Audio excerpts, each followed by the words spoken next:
We all got secrets. For all of my straight and bi men listening and my gay and bi women listening, everybody who has sex with women and wants to do better, I've got a product for you.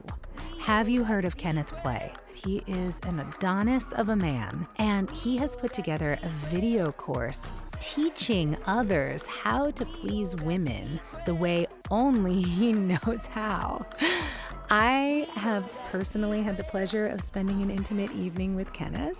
I don't think I've ever had a first-time sexual encounter with somebody that was just 100% pleasurable. There was never a moment of pain. There was never a moment of meh. He knew my body better than I knew my body. He found pleasure spots in me that I did not know I had, and he made me come many times. I have gifted his web course, Beyond Satisfied Pro, to lovers of mine, and in every case, they have become better lovers as a result. And now I would like to gift this to you with a 15% discount. Go to kennethplay.com/closeted. That link gets you 15% off Kenneth's Beyond Satisfied Pro course. This is just for my listeners. Trust me, no one regrets being great in bed, and this course will get you there. kennethplay.com/closeted. We all got secrets.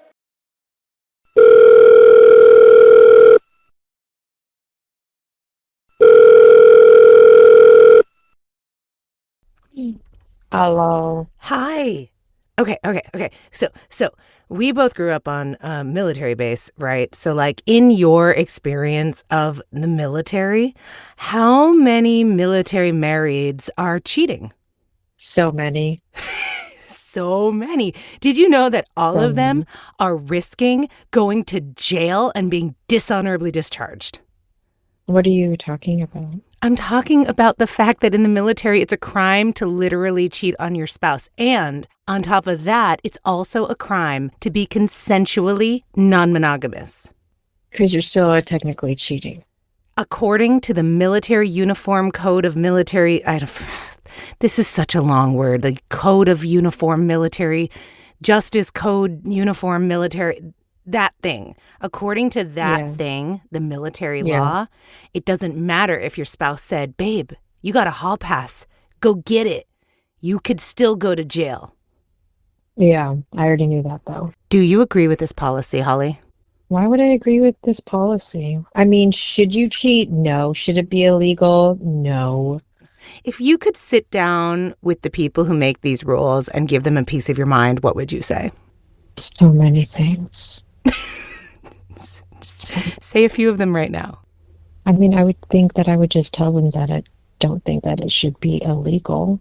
These people are giving you their lives and are willing to die for them. Why are you in their bedrooms? If it's two consenting adults, then you need to stay out of the bedroom. Hell yeah, Holly, you tell them. Thank you. Bye. Okay, did you just record me? Yes. Oh. We all got secrets. We all got secrets. We all got raise a glass and bear your soul. Oven kept in hiding, served bleaching monitor.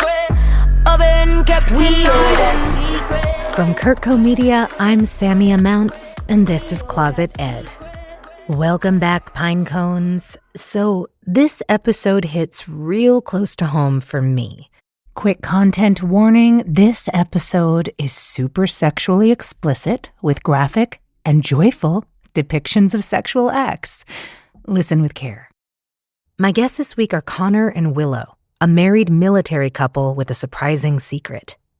I grew up in a military family. My dad and brother are both retired Air Force. I've been surrounded by the military basically my entire life. What me and my girl Holly talked about up top, that's real. The Uniform Code of Military Justice, or UCMJ, makes adultery a crime for military service members. And it makes no distinction between actual adultery and consensual open relationships. So if you're married in the military and you want to be consensually non-monogamous, you gotta keep that shit way on the down low. Let's get to Connor and Willow. They are one of the funniest, most charming, and in love couples I've ever met. The best time to fart is while she's talking, right? If you need to fart while she's talking, I think we should have a hand signal of some Okay. sort. Yeah, we'll work on that right now. That we're trapped in a little room. We should. They're the kind of dynamic duo that makes you think, oh wow, opposites do attract. She's a wee lass, he's quite large, and the differences don't end there. Polar opposites. We've got a good yin and yang thing going. So whatever he's oozing, I am oozing usually the opposite thing. When he's bubbly and out there and in your face, and he's a very extroverted person, I'm the introvert. I'm the one that doesn't share stuff on social media. So you'll see Connor, you won't see me. And overall, they look pretty, well, normal. I don't think we'd stand out too much from like the average couple, in my opinion. We're going out and, I got her arm around me and We don't dress flashy or... yeah, we're not trying to get all the eyes on us and stuff like that. We look like an average Joe, Yeah. the basic. They have normal interests and hobbies. I like to work in the garage. I do a lot of woodworking and tinkering, I guess. I'm the person that messes with shit and drinks beer in the garage. I'm streaming on Twitch, I like to frequent the breweries, meet people. I enjoy hiking. I love hiking. We do a lot of backpacking together. They have normal jobs. I am in the armed forces. I am a contractor. They met like lots of young married couples do, in college. And it was a party that we had every Sunday night at a friend's house called Bible Study. Ironic name, lots of beer, lots of weed, lots of magic mushrooms, and lots of, college students. So it was my first time going, and I saw Willow there. I could tell she was, hitting on this dude. And in classic Connor fashion, I sat right in between them on the couch. Was there enough room for me? No. No. Not at all. But I made it work. I knew the male pretty well. And, I put my arms around both of them and, just worked my Connor magic. Cock blocked me. Yes. Straight up. I was trying to go home with a trumpet player. And you got in my way. A week later, after some lightly sexual texting, think cactus emojis, Connor suggested a novel first date idea. I said, hey, do you want to take magic mushrooms and walk around campus with me? And she just replied, yeah, which blew my mind. And it really was magical. So I made some mushroom chocolates. She came over and we ate them.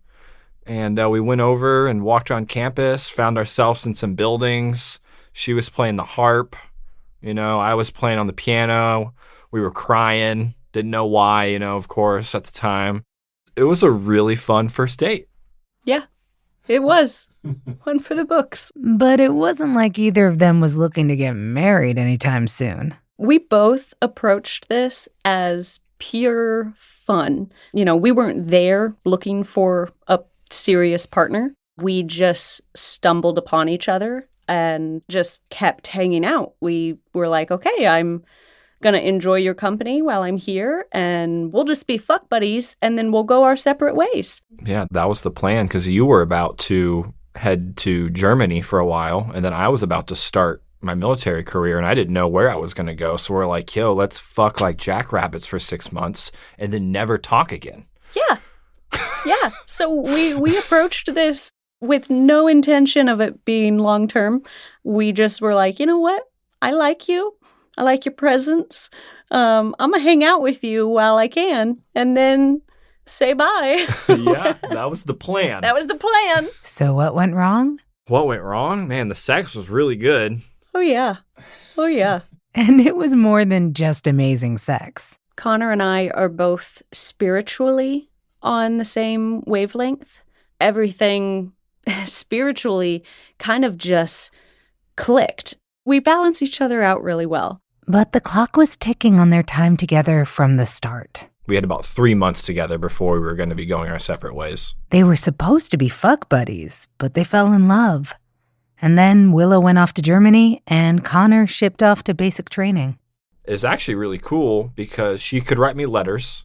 And you know how all, 18, 19, 20-year-olds are, when you get a letter from your love, we read it out loud and see who had, the sexiest letter. And I'm proud to say that Willow won that multiple times. Yep. And he told me, he was like, everybody agreed that your letter was the dirtiest. Your letter is the sexiest. I won. Thanks for your help. Which just had me so excited. Okay, just for funsies, I asked them to record one of those letters for your listening pleasure. Check this out. And just a heads up, these are extremely graphic. Make sure you're listening privately or with headphones and get ready to blush. The first thing I want you to do is pick me up with your fucking huge arms and let me wrap my legs around your waist while you press my back up against a wall. Then when I am in between you and the wall, up off the ground, your lips are going to be pressed on mine just as hard as your cock is going to be pressed up against my pussy. I really hope I don't come right when you enter me, because I want to see your face and smile at you before my eyes roll back in my head. I love you so much. When we have sex, it's like nothing I have ever experienced before. I don't know where I am, and it doesn't matter where I am because I'm with you, exactly where I need to be. I'm so lucky that your arms are wrapped around me. Oh, is it hot in here or is it just me? So, yeah, these two started out as hot and heavy as it gets. And then they got married real fast. I think it was 4 or 5 months of us being separate, and then we came together, got married in a week, and then we went to our first duty station. Yep. It was about 5 months. Yeah. Why the crazy rush? Well, the military makes marriage extremely appealing. They will literally pay you to be married. As a single enlisted soldier, Connor would have had to live in the barracks. Think college dormitories, but worse because you have to clean the communal bathrooms. Black. And he would have only earned his base pay, which really isn't much. But as a married soldier, he and Willow have options.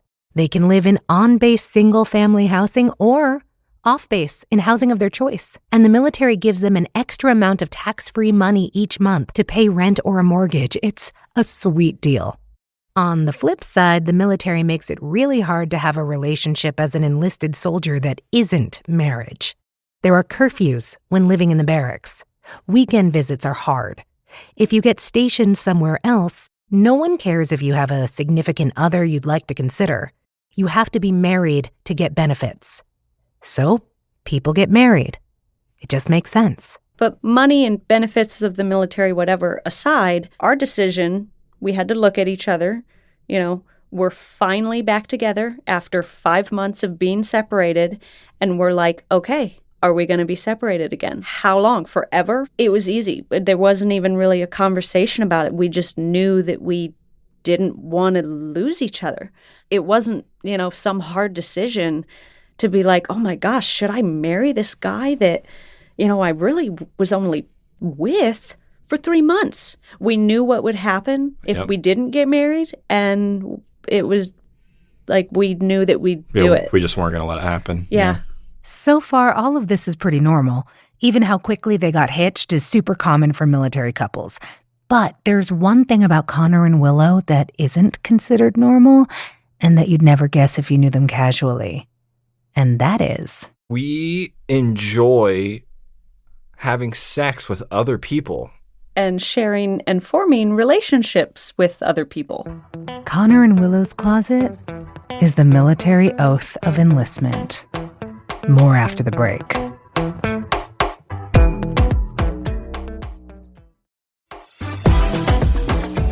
Okay, so how did this frisky young couple go from being hot for each other to up for anything?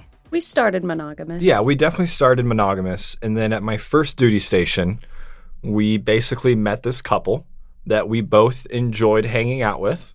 one of them approached, Willow and I and was like, hey, do you guys know what swingers are? And, of course, I'm like, well, let me Google it real quick. So I go home, I tell Willow that, hey, these coworkers of mine, I think they're hitting on us. What do you think about that? But wait. What did you think about that, Connor? Yes. Oh, I was extremely turned on and ready to go. Really? I was instantly like, this sounds awesome. They're both attractive. I had always, I think, had it in my mind, that orgies are fun, more people the better. But I had just never experienced anything like that, unlike Willow over there. Oh, tell me more. I got to have a little bit more fun in college than Connor. I enjoyed myself very much in college, so I did get to have some experiences that he didn't quite get to. I obviously asked her to share. I mean, come on, spill the tea if you're going to dangle the bag. There were 4 guys and 2 girls. It was a mixture between gay and straight people, just a mix of a bunch of people having sex. As far as I'm aware, everybody was quite satisfied at the end of it. Everybody wanted everybody. It was sexy. One thing I love about this so much is that Connor wasn't threatened by Willow's group sex experience. He didn't feel like less of a man because his female partner had once been in an orgy, but he definitely wanted some of that yumminess for himself. I asked him what made him so sex positive and non-judgmental at such a young age. Man, I just really liked sex, I also really liked masturbation. I mean, I don't know what 8, 9, 10-year-old kid didn't. But yeah, I was raised, in a very small Midwest town, going to church every Sunday. I was forced to go, and those ideals, were put on me that marriage is this gift from God that can't be ruined. It just makes you want to ruin it. Well, your parents are monogamous, and that they I have know a of. beautiful. You know what?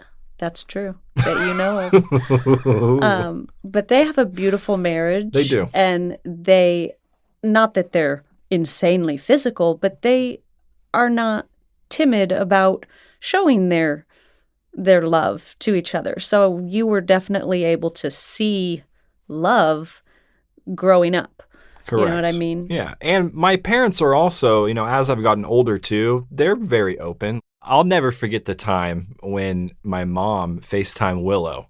My mom and dad had just had sex, and my mom was so excited to tell Willow about this new lube that she tried, and she was like, Willow, you have to try this. And that made my heart happy that my mom is calling my wife and like, hey, this worked really well for us. I know you're doing what we're doing. You should try this. I thought that was cool. Dad was always pinching mom's butt, and they were, always kissing downstairs. Nothing inappropriate, but they Not were making out. They were showing affection constantly. So there was the messaging that monogamy was the only way to be in a marriage, but there wasn't messaging about sex being inherently shameful. Yes, it's a great way to say it. I asked Willow the same question. Some people say that because I had such a tight leash on me growing up that I broke out and just got wild because of how held back I was, I guess. I was raised pretty strict Catholic, similar to Connor's parents. My family was able to demonstrate a loving marriage too. Monogamous, obviously. There was no other way in their mind. Marriage, was a singular thing, but sex was not shamed. Okay. Let's get back to this juicy story about the other military couple who had Connor Googling the word swingers. I had never heard of the word swingers before. I looked it up. I got excited. So I'm like, hey, Willow, this couple that I work with, they would like to have us over for some wine, some cheese, some video games, and some fucking. And I just asked her, I was like, are you into this? Yeah, you were pretty straightforward. Connor was not afraid to just flat out ask me, and we just agreed to it. We were like, okay, you know what? Let's try it. If we don't like it, we won't do it again. Let's dip our toe in the pool of possibility. I also asked her what her first feeling was when Connor brought this idea to her. I think my first feeling when he said this was an instinct. Maybe you could call it, a stop, drop, and roll. Because monogamy is, I don't want to say it's been hammered into my brain this entire time, but it was the first time that all of a sudden, how many years of your life, and then it was like, hey, polyamory, non-monogamous. So I had this stop, drop, and roll moment of, oh, no, is this right? But then that was just my brain speaking. Then I looked at Connor and was like, you know what? They are hot.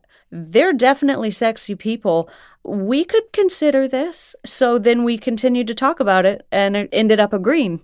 So how did it go for our intrepid sexual adventurers? I loved it. We showed up. He happened to be a wine connoisseur, so he was showing us all this wine and he was aerating it, and I didn't even know what aerating was. He was teaching me all about it. We're eating, cheese and wine. We're playing video games. And I could definitely feel that tension in the air of like, is this organic? Are we doing it on the couch right now? Like, what's the plan? I was so frightened. I was a little self-conscious, like, what if they don't like me? I just had this overwhelming swirl of what ifs, and none of the fear was that this was bad and going to in any way ruin what Connor and I have. It was more self-doubt and waves of loss of confidence in myself sexually. We were playing some game. It was just me and the husband. His wife grabbed Willow's hand and dragged her back into their bedroom. And like right before they went in, she was like, give us 5 minutes. I remember saying, wait, hold on. Let me refill my glass of wine and I'm taking it with me. I didn't get drunk, but I wanted to feel relaxed enough. It was really hot because, she is more experienced in doing this. And so she had not some huge box of absurd toys, but she had a nice little box of toys. She was telling me about them. She's like, this one does this, and this one's meant for this, but I really like it to do this with it. So it was kind of like, we didn't just go into the bedroom and start going at each other. It was a flirtatious, let me show you my toys, and then it built into, let me show you what they do. At a certain point, once we had started, then we started going hard. And after I don't know how much time passed, but we eventually pulled back and looked at each other and we were like, where are our boys? What? Me and her husband kept, playing games, and we lost track of time, and she ended up sticking her head out of the door, and she's like, what are you guys doing? Get in here. Are you going to come join us? Are you coming? So we run in there, and I walk in to this amazing view of this beautiful woman with a strap on having sex with my wife. That's when I realized I made it. Like you made it in life? Yes, I won. From there, things expanded. But Connor and Willow have stayed attuned to each other by abiding by one central defining rule. Our only rule to this day is communicate and ask first. Yeah, because we never felt like something specific would always be off limits. We just communicated. Thus far, it's worked out amazing, obviously. We respect each other immense amounts. I don't think Connor's ever said no to me about anything. There have been a few times that I have said, no, I'm not feeling sexy or confident enough to see you do that to another woman. That's not going to happen tonight. I've had to pull the reins on Connor before, but I don't think he's ever pulled the reins on me. There's no reins. Yeah. And as they continued communicating and exploring together, things began to shift in a new direction. It's definitely changed and evolved. If you kind of pulled back the telescope and zoomed out, we're swingers for a while. We were liking it. And then we're like, oh, let's try out this polyamorous. You'll date people, I date people. Sometimes we're polyamorous. Sometimes we're not. So we can't slap one single label on ourselves that keeps us from anything else. We do whatever we're feeling. We've agreed that people can change their minds and feelings change and experiences help you learn things about yourself and what you liked and didn't know that you liked or didn't know that you didn't like. And speaking of things Connor didn't know he liked. At my second duty station, I was able to find this amazing woman on Bumble. And she started talking about how she wants to go to this sex dungeon. And you know me, my eyes opened. I'm like, please tell me more. I'm very interested in this. She's like, oh yeah, well, my partner isn't actually going to be here next week. Do you want to come with me? And my jaw hit the floor. I was like, yes. This was in the time when Willow and I had just taken this BDSM test because this was all brand new. And I love her to death. Her top one was vanilla, which I think is so vanilla. cute. She's so vanilla. We think we're so... Her second one was monogamous, and I'm like 100% exhibitionist, voyeur, non-monogamous, rope bunny, switch. So I'm like, I don't know what these are. And I just met this woman who is about to explain it to me. So because of all that open communication and asking, I was able to go to this sex dungeon with this woman who rocked my world and showed me, I walk into this place and, it blew my mind. It was amazing. Tell them what you saw. I walk in, people are tied to crosses, getting whipped. There's this woman with a DeWalt screwdriver and a dildo going to town. My friend ended up doing a play where they called it a scene, where she tied herself to the ceiling and she had a friend come out and whip her and stuff like that. And then we had a giant cuddle sesh on the bed with like 8 people. And it was all like very there was groping and stuff like that, but it still felt very, I don't know if you can say platonic groping, but it was like, it felt very platonic for being in a sex dungeon. You came home and you were like, oh my gosh, we've got to get these like nails for you so you can scratch me. It felt like a very deep sexual experience I had with her. And we did, by book definition, nothing sexual. And that was amazing to me. If you've only ever heard of BDSM from Rihanna songs and pop culture, this might be totally mystifying to you. What Connor just described sounds more like a torture chamber than anything sexy. BDSM stands for bondage and discipline, dominance and submission, sadism and masochism. Or you can just call it all kink for short.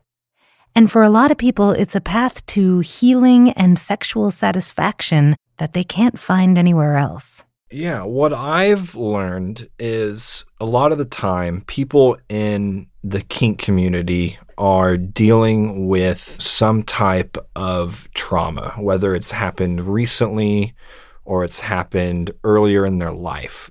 For them, finding a safe space where they can almost get very close to the situation that they were in, but then to be in that situation with someone that they fully trust and love and know that they're safe is very cathartic for them and is able to help them, release those emotions that they normally have trouble dealing with. I asked him if he had trauma that BDSM was helping him process in a healthy way. No, and I think what it was for me was, I was raised, my parents are awesome. I don't really have any childhood trauma, but being able to help people is what made me so keen to the idea.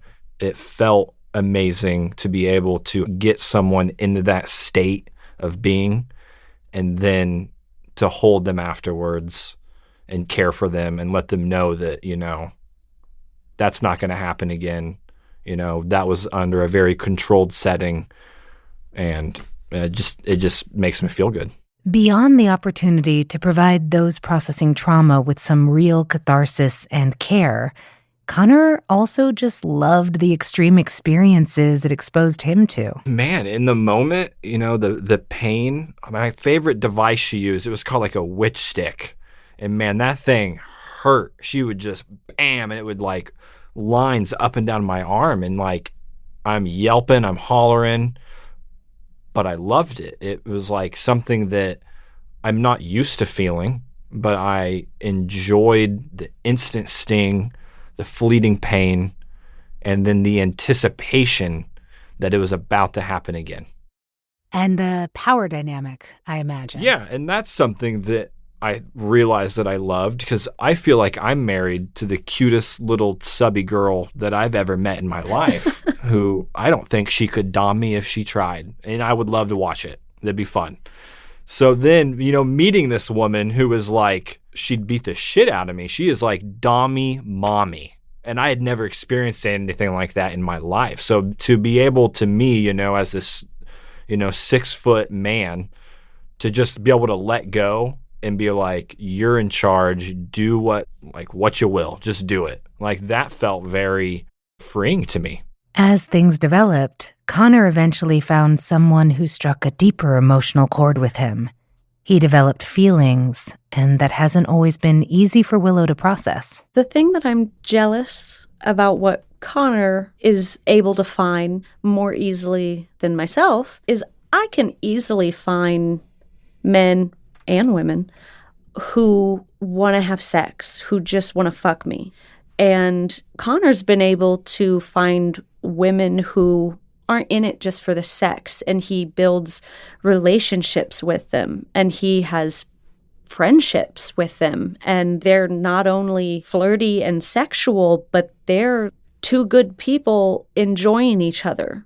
I find it harder to find men who want that type of relationship. So quite often, when I find someone, it's a fling. We flirt and we get to know each other, and it is sexy, and it gets me all excited, and it makes me want to check my phone. So I enjoy that aspect of it, but then it ends and we don't keep in contact. They move on to the next person that they can find to have sex with. So that's something that it's not an intense feeling of jealousy that Connor can have this and I can't. I'm happy for him. It's just, I see it and I'm like, well, that'd be nice to know that they like me as a person too. We'll talk more about Connor's other major relationship a little later on. Right now, I want to address what Willow just shared. Any kind of imbalance in a non-monogamous relationship can be tough to handle. We are primed to see things in terms of fairness, balance, equality. And these concepts are great, unless you're navigating the needs of two totally different people in open relationships. In that setting, insisting that everything be equal and balanced is like insisting that everyone eat the exact same amount at every meal. People have different appetites and circumstances. We often want different things. If you have a partner that craves sexual novelty and multiple partners, while you really just want one steady partner outside of your marriage, like Liz from episode 1 and her husband Dex, for example, it can be really tough for the less active partner to feel okay about the imbalance, even though it reflects the actual desires of everyone in the situation. And on top of all that, for Connor and Willow, there's the military crime of it all. Okay, we are back with Connor and Willow, who, according to the Uniform Code of Military Justice, are hardened criminals. Repeat offenders, in fact. Enthusiastic repeat offenders. Having threesomes and foursomes while you're in the military, the first thing you think of, isn't, oh shit, that's illegal. The first thing you're thinking of is like, oh, I can't wait. Oh, that's going to be fun. And, it was maybe a year or two in until I jokingly heard someone at work, which, it wasn't a joke, but he was going around being like, oh, it's illegal to have a threesome. You cannot have a threesome. And I'm like, there's no way that the military wrote a law saying that I can't have a threesome or a foursome with, consenting adults. And then I opened the book and I'm sitting there like, holy shit, I'm not allowed to have a threesome. And it blew my mind.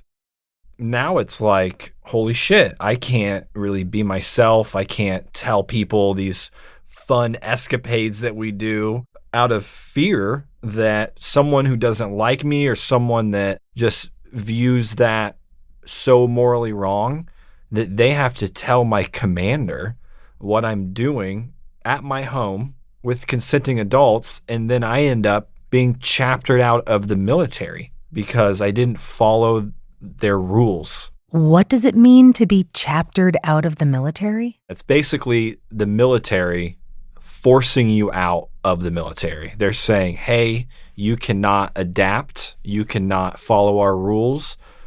See ya. Yeah. Good luck as a civilian. You're not the perfect soldier, so you're fired. Yeah, go have threesomes somewhere else. In spite of the potential consequences, Connor isn't too worried. Because the truth is, there's plenty of social permission for healthy, consensual, drama-free shenanigans in the military community.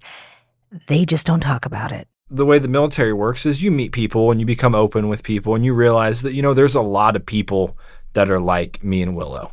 And then that's where we find that sense of community and that sense of, well-being, and we're not the only ones, basically. Right. Your first encounter with another couple was a couple that was presumably in the military. It was illegal. Well, all of it's been illegal, right? Yeah, it has been, yeah. But it's only illegal for Connor, not for Willow. Spouses aren't subject to the laws of the UCMJ. Okay, all right. I feel a rant coming on. Is this cool with everybody? Okay, yeah, I'm gonna have to rant now. Bring out the soapbox. Sammy a soapbox. Bubble, bubble. The language of Article 134 of the UCMJ makes no exception for open marriages. You are violating it if you've had sex with someone who was not your spouse and, quote, the conduct of the accused was to the prejudice of good order and discipline in the armed forces, or was of a nature to bring discredit upon the armed forces, end quote. It goes on to say that even discreet adulterous behavior that causes no disruption within the military ranks may be considered to bring discredit to the armed forces if there is, quote, notoriety involved that could damage the military's reputation or expose it to ridicule. This is infuriating for lots of reasons. First of all, it's well known that military couples cheat constantly. Some of those duty stations get real boring, and those long deployments get real lonely. And people are people. I've seen statistics taken from self-reported data that say around 1 in 5 people admit to cheating. But when a behavior is so heavily stigmatized, self-reported data doesn't really mean much. I'm pretty sure a lot more than 1 in 5 have cheated in their lifetimes. And numbers aside, why exactly are we trying to police the way people have sex? Okay, end of rant. Thank you for listening. Sammy a soapbox. Bubble, bubble.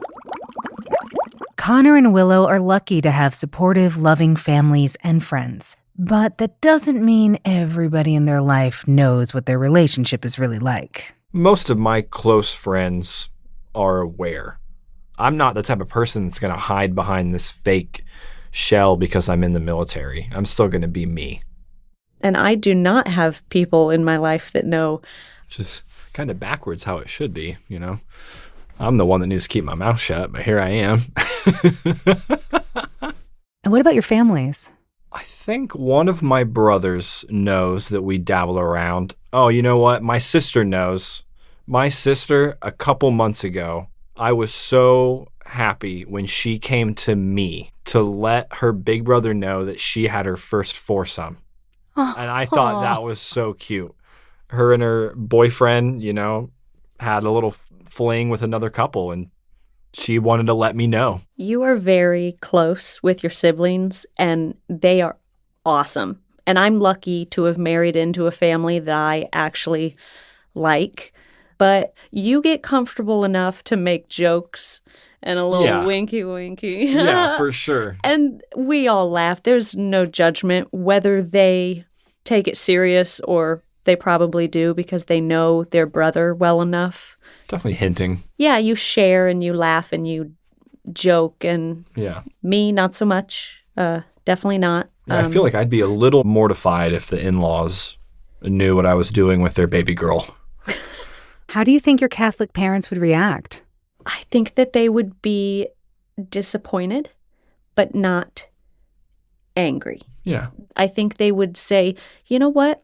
Let's pretend that you didn't just tell me that, and let's go back to living in the time that I didn't know that. Yeah. We're just going to pretend that didn't happen. You know, we're just going to rewind. We're going to live in the time when I don't know. So unless you were very close friends with Connor, you'd never know what these two naughty hotties are getting up to in their free time. And that works for them. They're happy. Like, really happy. What it sounds like to me, and correct me if I'm wrong, but it sounds like this openness that you two have had has really allowed you to maintain this epic level of communication and trust in your relationship and, continue building thrilling and joyful and pleasurable life experiences that people typically do not associate with the getting married young and, being a military couple kind of lifestyle. 100%. Yeah. And since they've started exploring polyamory, things have shifted even more. Connor has fallen in love. Yeah. So this was just someone I met at one of the duty stations. From day one, it was just like constant eye fucking. Like we were just looking each other up and down, and it was hot. We clicked instantly, and I feel like to this day that she is one of my soulmates. She understands me. She's there for me. She's always cracking jokes. I'm there for her. They support each other. And even though Connor and Willow moved away from where Connor's girlfriend lives a while back, they've been talking daily for years and visiting when they can. And how does Willow feel about this? Connor's girlfriend is married and has kids, and she's not hiding this either. Her husband knows. It's all on the up and up. I've met her, and she's a really awesome person. She's fun. She's quirky. She's the coolest mom you're ever going to meet. She's just a really awesome person, and it helps that I like her so much.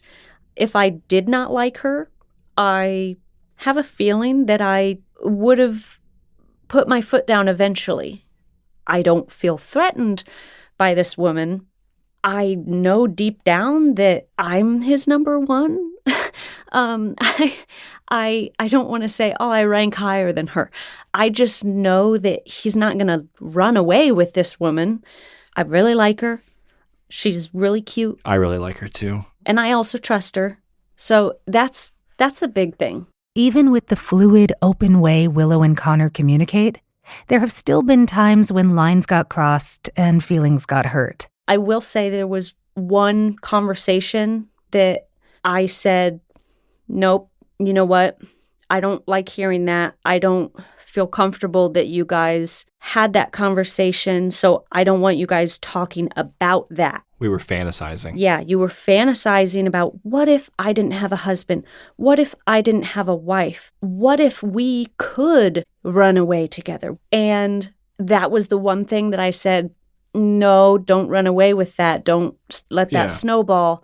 When we had that conversation about, fantasizing about running away, I went to Willow and was like, hey, we had this conversation, because I felt like that was maybe something that she would want to know. And it was something that she wanted to know. And she was like, hey, let's tone that down a bit. Exactly. I love this so much. The one thing that Willow brought up as a time that made her truly uncomfortable, she only even knew about because Connor volunteered the information. Most married people I know will do anything to avoid that kind of conflict. He didn't have to tell her, but he did anyway, because he knew she would want to know. I asked them how this kind of loving transparency and fearless communication is even possible. I'm good about not exploding, Yeah, not you're awesome. reacting like what maybe you would assume a woman would react when their husband's talking about another woman. There's no sense of jealousy or anger. There's just, here's how I felt about what you just said, and I don't want it to happen again. Or, that sounds awesome. It's just responding in the appropriate way so he feels comfortable to continue being truthful with me. I love Willow to death. Why wouldn't I want to tell her everything? My life is fun, and I like to tell her things. If I didn't tell her everything I was doing, I'd probably end up in jail because she's the one that's like, stop it, you dummy. So it's like, it's a win-win for me. Like, I get to have fun. She pulls the reins in. She's like, bro, you got to chill right now. You know, the last thing I want to do is cross a line, and I'm very good at crossing a line. So when I do, I make sure I'm upfront about it, and I let her know, like, hey, this is what happened. Let's talk about it. Now that is a relationship. I mean, that is goals right there. I'm proud of how Connor and I handle this. I see it fall apart for a lot of people. And I don't want to sound like I'm better than them or lecturing them or anything, but I am proud of how we handle things and the relationship we have with each other, how much we respect each other and confide in each other. We trust each other. You know, we communicate so well. Yeah, it's like every couple deserves to have that, but I feel like because of the lifestyle we've chosen, we've almost been forced to communicate harder because of it, and it's made us stronger because of that. We all got secrets. We all got secrets. Oh, I love those two so much. Many thanks to Connor and Willow for sharing their story with us. I hope it gave you some ideas on how to improve your own bonds. I know it gave me some on how to improve mine. If you're loving the show, please rate and review us on whatever platform you're listening on. And if you've got a story to tell and think you'd be a great guest for Closet Ed, please email me at closetedpodcast@gmail.com. I'd also love to hear from you if you have suggestions or comments. And lastly, if you'd like to submit an anonymous mini confession for possible airing on Closet Ed, record a voice memo and send it to closetedpodcast@gmail.com. I'm putting together a fun little series of these. I can't wait to hear from you. Next week, we're exploring a closet I have found to be pretty ubiquitous and virtually never talked about. We're going to be hearing from Ray, a straight black man who has had public relationships with cisgender women, but secretly I've had affairs with transgender women. That's next week. Thanks for listening, Pine Cones. I'm Samia Mounts, and this has been Closet Ed. Hear that? That's what's called green noise. I'd never even heard of green noise before I discovered the BetterSleep app. Now I can't imagine my life without it. As a long-suffering insomniac and a person with ADHD, hello racing thoughts, BetterSleep has changed my life. Green noise is proven to soothe the mind, improving both relaxation and focus. So whether I need to fall asleep fast or settle in for some focused work, the BetterSleep app has my back, and I'm not alone. BetterSleep has over 65 million downloads. It's been featured in the New York Times, Forbes, and Today, and is an Apple App Store editor's choice. And green noise is just the beginning. The app has dozens of relaxing sounds you can mix together in different combinations depending on your needs. Here's the best part. You can try it for free for 30 whole days with the link bettersleep.com/closeted. That's right. You can get a whole month of great sleep for free. For real, this app is the only reason I'm functioning right now. I used to be so tired. Go try it. bettersleep.com/closeted.